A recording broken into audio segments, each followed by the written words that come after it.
네, 안녕하세요. 저는 소개를 받은 KB증권의 김효진입니다. 반갑습니다.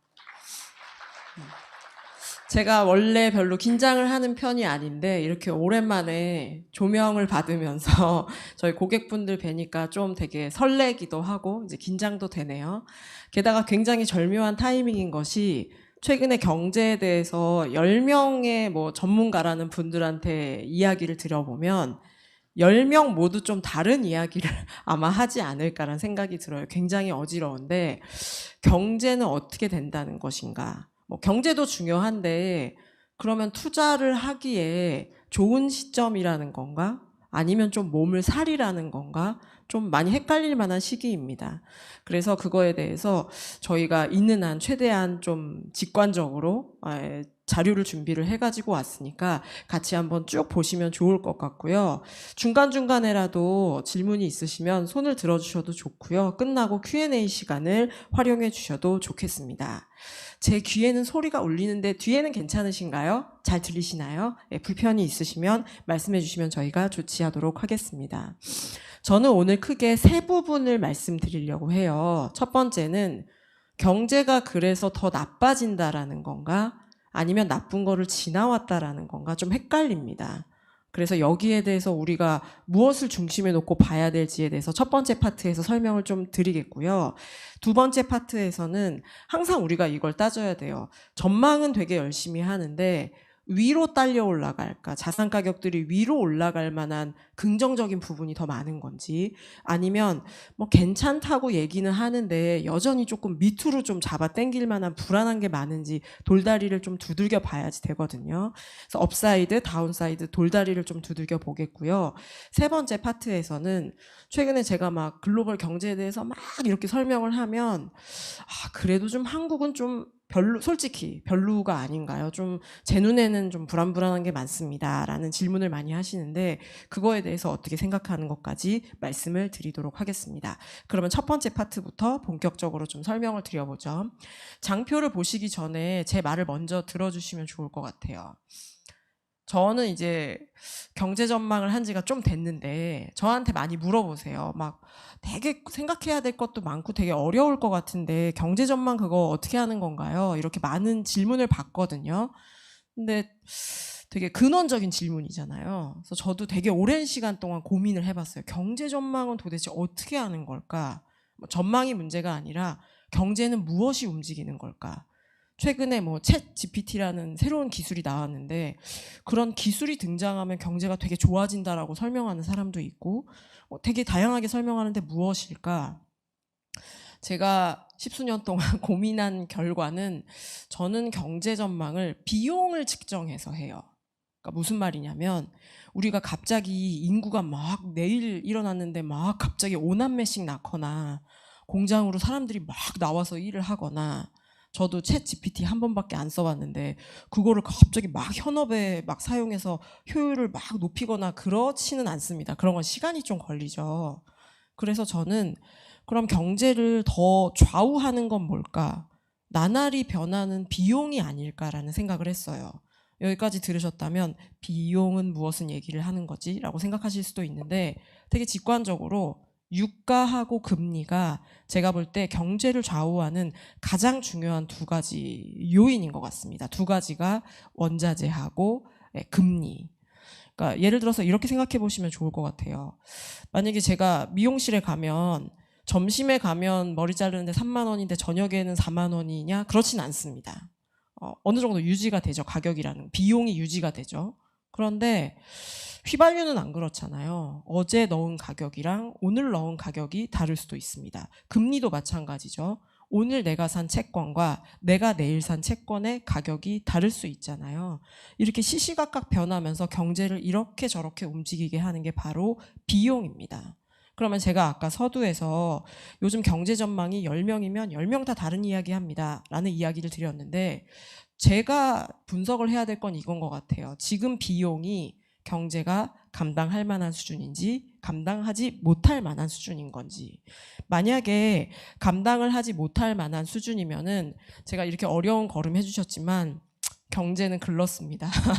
조금 더 있다가 투자를 하시는 게 좋을지도 모르겠어요. 아니면 그거에 맞는 투자를 저희가 추천드리겠습니다. 라고 이야기를 드려야 될 텐데 저희는 여전히 어둡지만 비용 지표들이 좀 내려왔다. 이제는 경제가 바닥으로 지하 2층, 3층 내려가는 것보다는 오히려 위를 조금씩 봐야 될 시점이 오고 있습니다.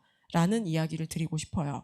앞에 설명이 길었는데 이 이야기를 듣고 뒤에 표를 보시면 뭐 그렇구나 하나하나 이해가 아마 되실 겁니다. 본격적으로 한번 차트를 한번 보실까요? 제가 두 가지 비용이 중요하다고 말씀드렸잖아요. 첫 번째는 원자재 가격, 두 번째는 금리. 그러면 원자재 가격이 조금 더 간단하니까 그거부터 볼까요? 원자재 중에서 제가 볼 때 제일 중요한 거 유가인 것 같아요. 우리가 재생에너지의 비중도 이제 높아지고 그리고 뭐 여러 가지 효율도 높아졌다라고는 하지만 유가가 높으면 여러 사람이 피곤합니다. 반대로 유가가 낮아지면 기업, 가게 할 것 없이 많은 사람이 좀 주머니가 두둑해지죠. 이 보고 계시는 그림이 뭐냐면 전 세계 사람들이 유가 때문에 원유에 쓰는 돈을 제가 계산한 거예요. 막대기가 위로 올라가면 올라갈수록 유가에 더 많은 돈을 지불하고 있는 겁니다.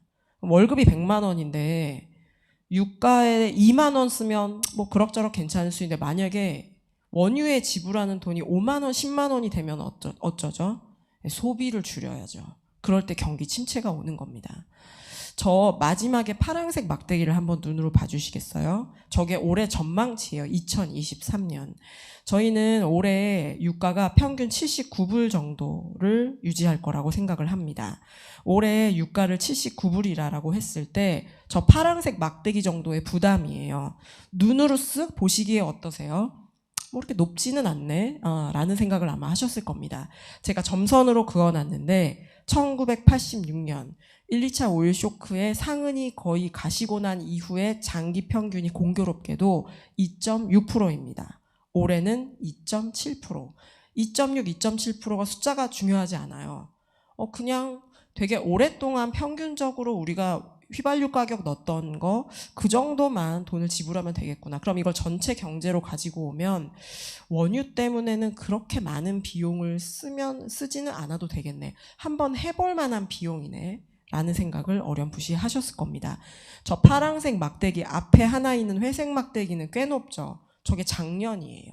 그래서 작년에는 경제가 안 좋았죠. 뭐 금리도 올리고 전쟁도 나고 뭐가 많았잖아요. 결국은 우리가 에너지에다 너무 많은 돈을 써서 경제가 좀 안 좋았다라고 직관적으로 이해를 하셔도 될 것 같습니다.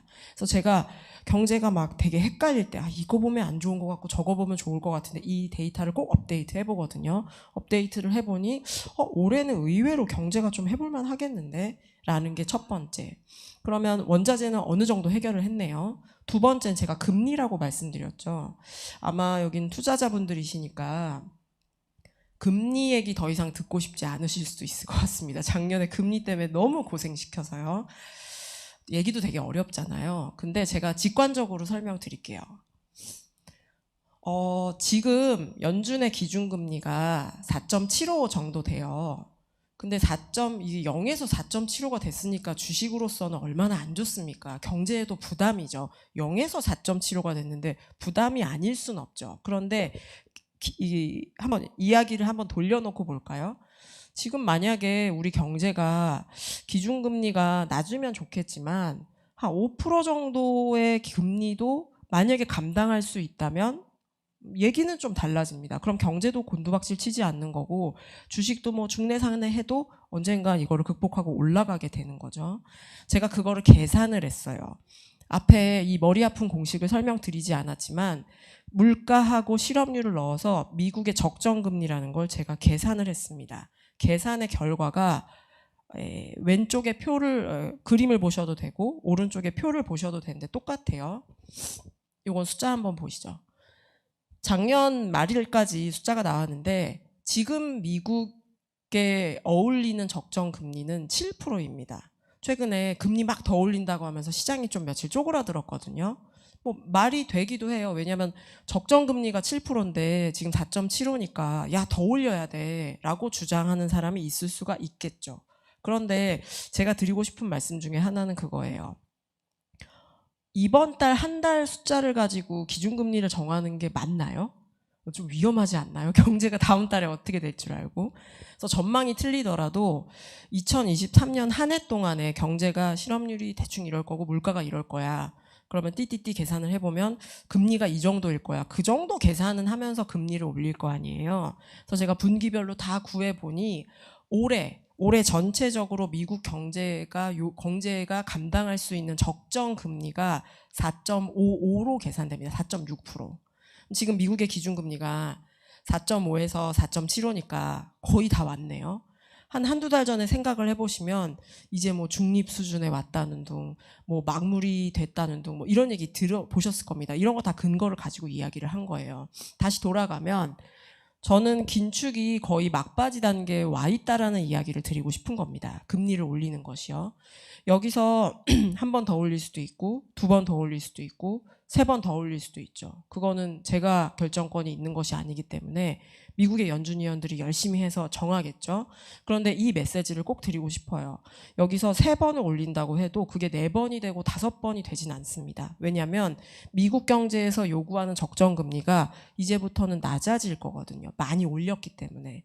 올해 4분기가 되면 미국 경제가 요구하는 적정금리는 불과 3.2%밖에 되지 않습니다. 그러면 제 아무리 연준도 어쩔 수가 없어요. 금리를 인하하거나 QT를 중단하거나. 그래서 작년에 미국 연준이란 말도 처음 들어보신 분들도 있을 텐데 왜 내가 미국 연준 때문에 내 계좌가 이렇게 녹아내려야지 되지? 라고 하면서 굉장히 고생하신 분들도 이제 많으시지 않을까라는 생각이 드는데 이렇게 미국의 연준 때문에 혹은 금리 인상 때문에 고생하는 거는 거의 막바지 단계다라는 이야기를 좀 드리고 싶고요. 더 중요한 거는 이건 것 같아요. 국채금리. 채권을 투자하지 않더라도 미국의 국채금리가 몇 프로인지는 아마 요즘들은 체크를 많이 하시지 않을까 싶습니다. 왜냐하면 금리가 올라가면 주식이 내리고 금리가 낮아지면 주식이 올라가고 그 퐁당퐁당을 지금 1년 넘게 해왔거든요. 그러면 미국 국채금리도 따져봐야 되겠네요. 아까 그 원유처럼. 지금 미국의 국채금리가 최근에 좀 많이 올랐어요. 그래서 10년물 기준으로 3.9%입니다. 이게 많이 오른 건 알겠는데 부담스러운가? 해볼 만한 수준인가? 저의 결론은 경제가 이겨내지 못할 정도로 금리가 높지 않다라는 게 저의 일관된 분석의 결과입니다.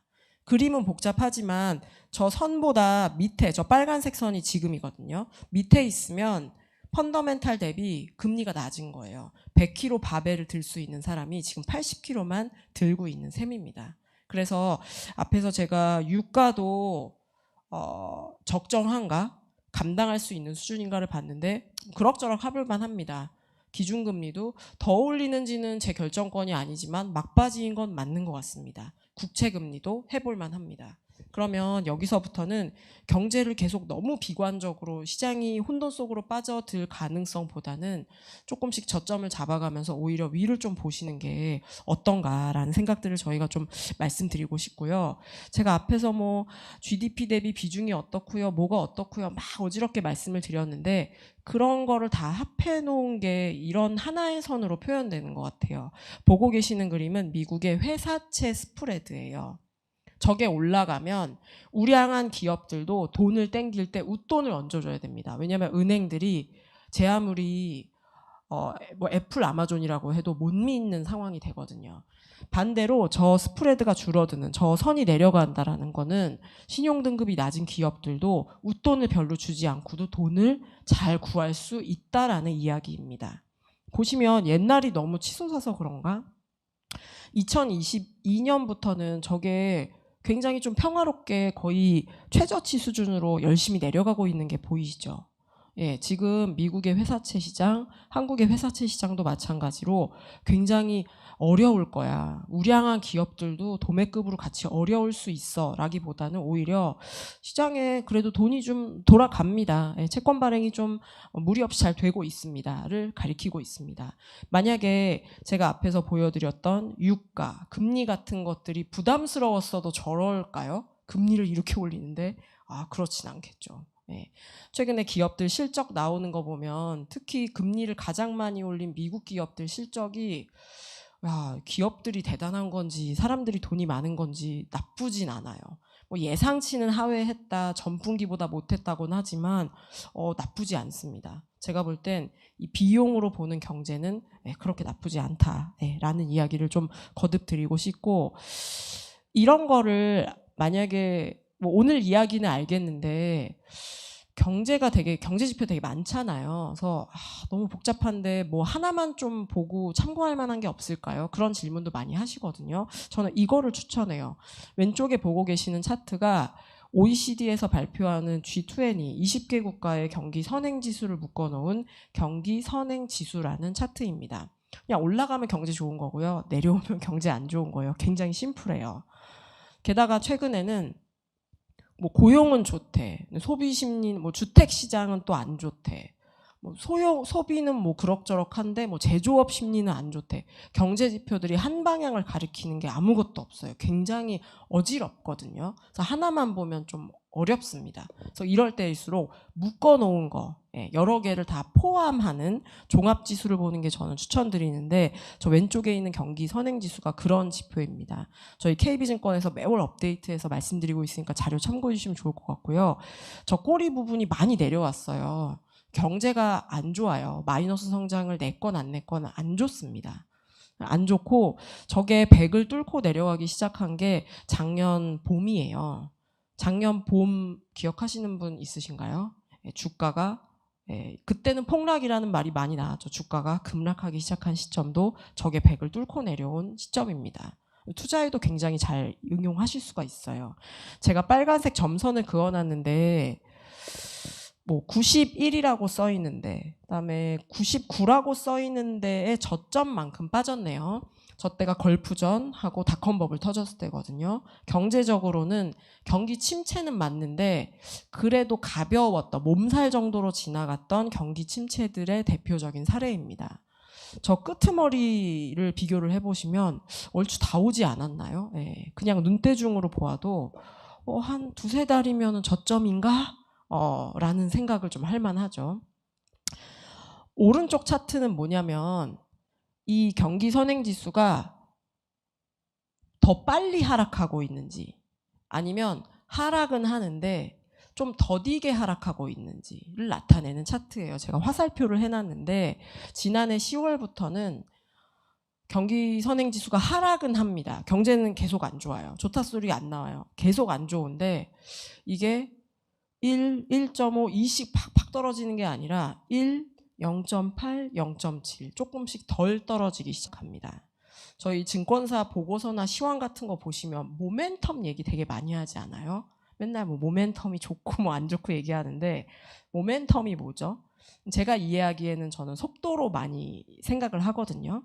그러면 경기 선행 지수가 방향은 하락하고 있네요. 근데 하락하는 속도는 줄어들고 있네요. 둔화한, 안 좋아지는 모멘텀은 조금씩 약화되고 있는 거네요. 미국, 한국 주식이 이거 다 이제 올라가나? 라고 약간 들썩들썩 거리기 시작한 게 언제인가요? 10월, 11월 아닌가요? 저게 이제 한 달 뒤에 나오기 때문에 한 달 뒤에 알 수 있지만, 저것만 굉장히 열심히 봐도 고점에서 팔고, 저점에서 맞나요? 고점에서 팔면 좋은 거죠. 저점에서 팔고 고점에서 사는 실수, 아주 큰 실수는 좀 피해 가실 수 있지 않을까라는 생각이고, 저희 KB증권에서는 2분기 경기 저점, 하반기에는 경제가 속도 진짜 더딥니다. 실물에서는 안 느껴지실 수도 있어요. 그런데 아무리 봐도 방향은 더 아래로 뚫고 내려가기보다 경제가 조금씩 좋아집니다 라는 의견을 드리고 있고, 이게 시장에서 다수는 아니에요. 그런데 제가 보는 지표들은 저의 이런 전망을 조금씩 더 강화해주는 내용들이 많이 나오고 있다라는 이야기도 전달해 드립니다. 그럼 여기까지 쭉 들으셨으면 뭐 원자재도 그렇고 금리도 그렇고 내가 생각해도 중요한 것 같은데 그런 게 그렇게 막 부담스럽지는 않은가 보다. 그리고 경기 선행 지수 하나 보는 게 깔끔하다는데 그거는 오히려 좀 저점 바닥 다지기 약간 이런 느낌이 있다더라. 그러면은 경제에 뭐 침체 올 거라고 이야기들은 많이 하지만 그거를 너무 혹하면 또 조금 위험할 수도 있겠네 라는 정도의 아마 생각을 하셨을 겁니다. 그러면 여기서 다운사이드, 업사이드 포텐셜을 같이 말씀드릴게요. 다운사이드로 저희가 경계하고 계속 두들겨보고 있는 돌다리는 두 가지입니다. 첫 번째는 부동산 가격의 하락, 두 번째는 고물가. 부동산 가격 하락은 최근에 한국에서도 굉장히 심하게 나타나고 있기 때문에 뭐 더 이상 반복드리지 않아도 될 것 같아요. 한국뿐만이 아니라 뭐 미국, 뭐 호주, 뭐 영국, 뭐 할 것 없이 거의 전 세계에서 부동산 가격 급락하고 있습니다. 특히 2008년도에 서브프라임 모기지 사태를 아마 기억하실 거예요. 그때 부동산 가격이 하락하고 글로벌 경제가 완전히 초토화됐었기 때문에 부동산 가격 하락 이거 느낌이 좋지 않은데 라고 생각을 아마 하실 겁니다.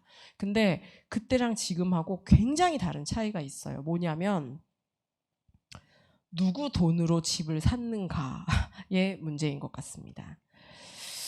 왼쪽만 보셔도 될 것 같아요. 왼쪽에 이렇게 산처럼 솟아있는 게 미국의 GDP 대비 가계부채예요. 저게 늘어나면 늘어날수록 예, 안 좋죠.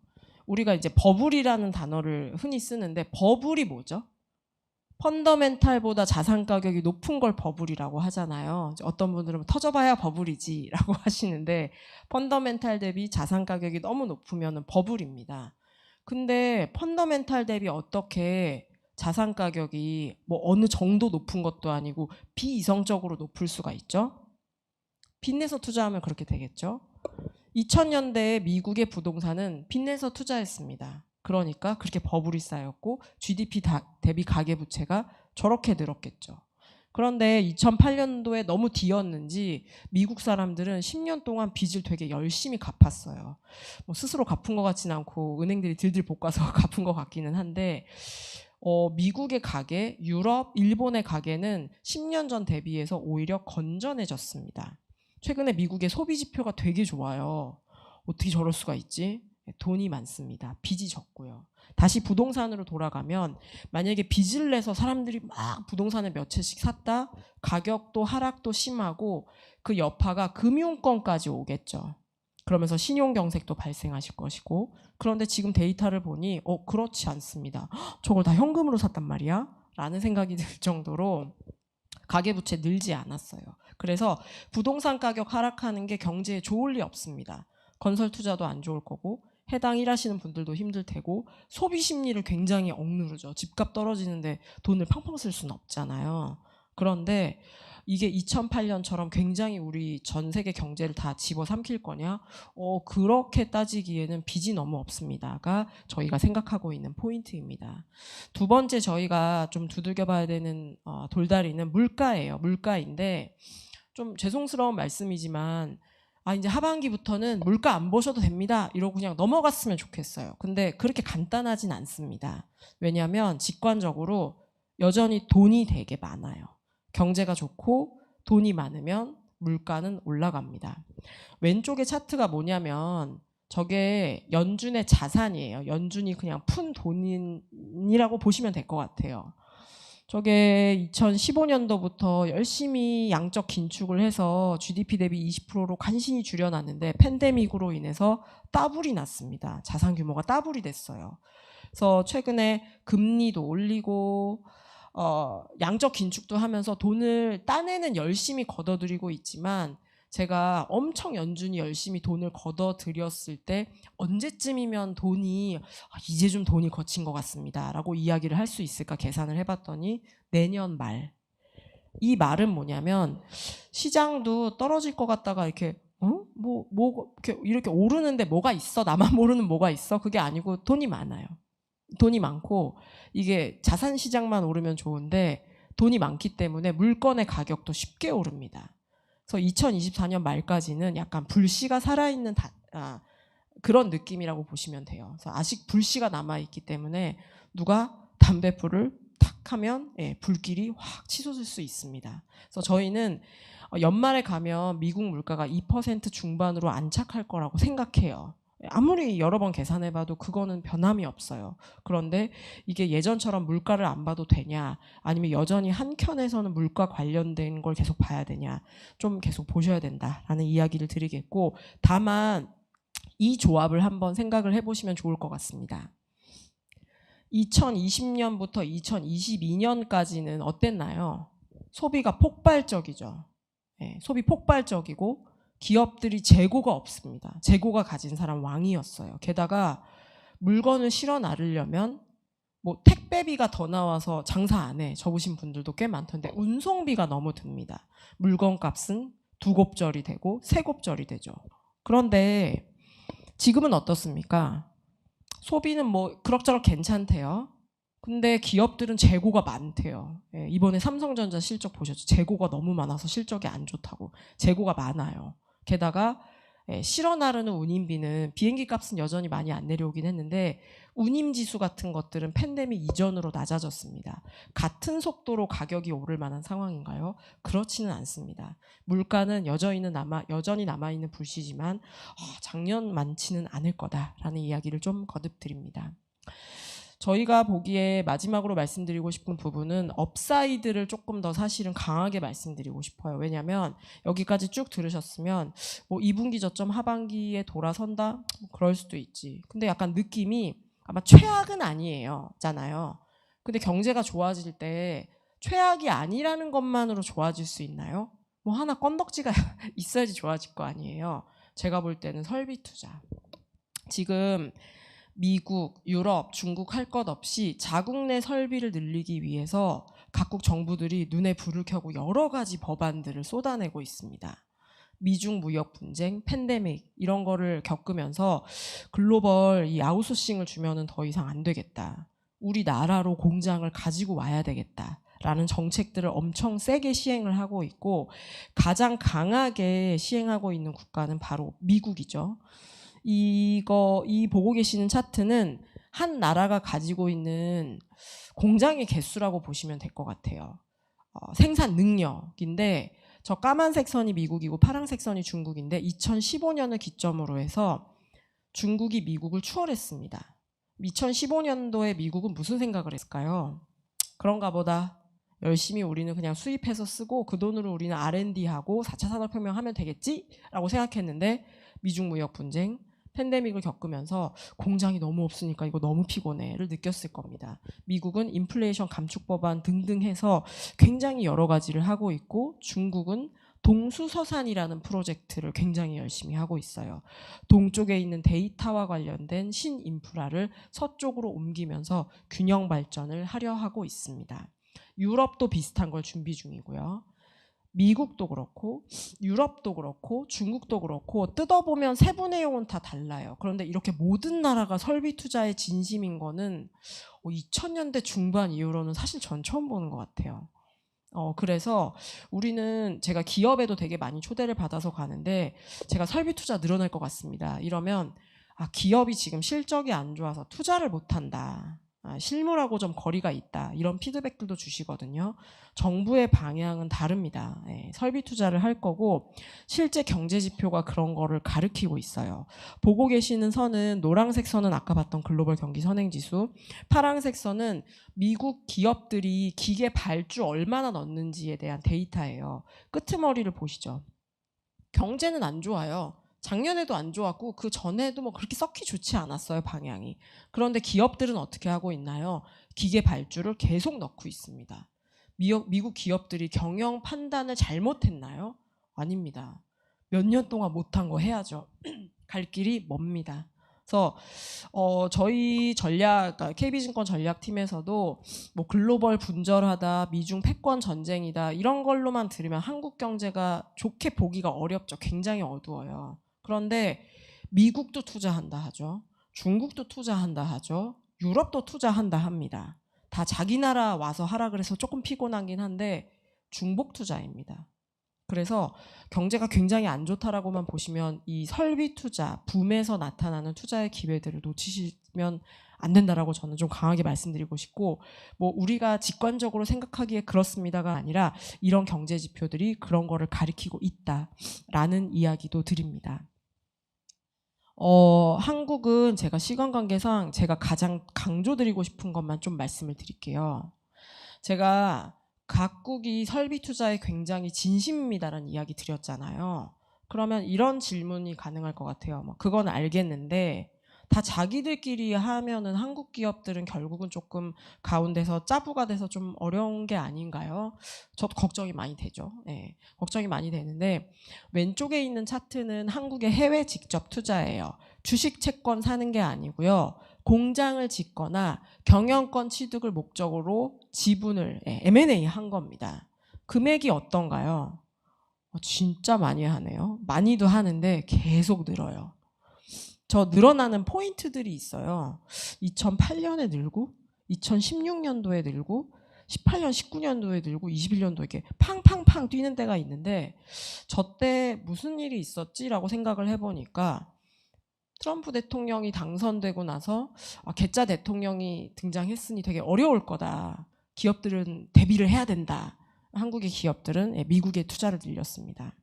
미중 무역 분쟁할 때 이제 설비 투자는 자치를 감출 것이다. 투자 더 많이 했고요. 팬데믹 때 그거 좀 지나고 나자마자 투자 더 많이 했습니다. 한국에 우리가 주식 투자를 하시면 기업에 투자를 하시는 셈인데 굉장히 열심히 해요. 열심히 하고 어디다 하냐? 돈 되는 데 합니다. 국가별인데 2000년대에는 중국으로의 투자 압도적, 지금은 미국으로의 투자가 압도적입니다.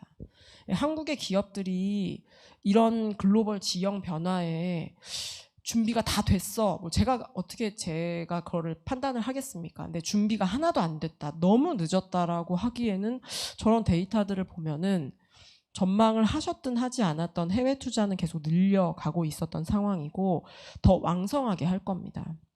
저희 주식시장에서도 미국으로 이미 나가 있는 기업들, 나갈 수 있는 기업들, 유럽, 뭐 중국 다 나갈 수 있는 기업들에 조금씩 프리미엄을 주기 시작했어요. 그래서 올해 투자를 하실 때 한국에 대해서도 뭐 가계부채 문제도 심각하고 부동산도 안 좋고 뭐 환율은 또 왜 저러며 여러 가지 산들이 많습니다. 많은데 굉장히 비관적으로 보기에는 이렇게 좋은 기업들을 투자할 만한 기회들도 여전히 남아있다라는 이야기를 마지막으로 드리도록 하겠습니다.